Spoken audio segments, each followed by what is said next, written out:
Mr. Punkabell, are shelf collectors with tons of games they never play or sell the reason retro game prices have risen so much? It's a huge factor.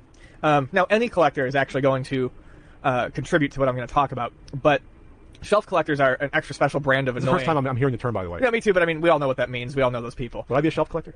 To a degree, yeah. I have an unreasonable amount of video games. I can say that with confidence. Even though it's part of my career, my business, it absolutely is.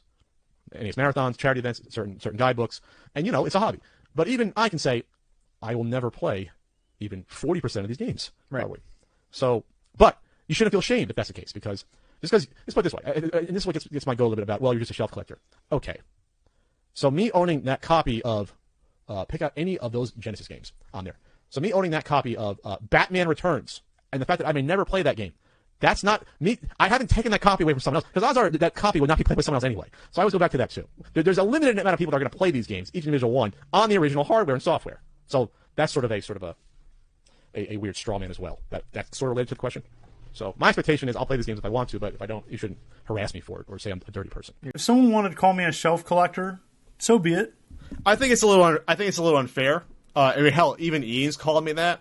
I mean, hell, I obviously I've played all my games. I did a book. I do a charity event. I mean, God bless you. I grew up with it. Guys, we're going to talk about the Amiga CD32. You're like, all right, I don't know shit about that. Let's talk. What is that?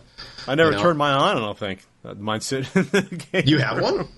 Yeah, I have one. If you collect retro games and consoles, so you know that sometimes you just don't have time to go through this stuff. You just don't. You just sort of compile it. And I wish there was a time where I can just sit down and say, okay, let me actually turn on my Atari 800 finally. Let me play my Amiga CD32 and finally just go to it. And I guess eventually I will, but I haven't done it yet. Because it's like at this point, I have so many games, it sort of defeats the purpose. If I already have a ton of games I'm never going to get around to play, what's the point of adding 1,000 more to that collection? I'm just sort of slowing down in terms of just picking up any game I don't have. Getting to the point where, I want to move. And if I move, it's like, do I really want to? It was bad enough, and I have, my collection's, probably 4 times or 5 times the size it was in New Jersey.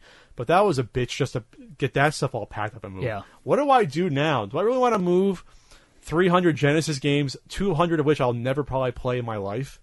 Is that something I really want to do?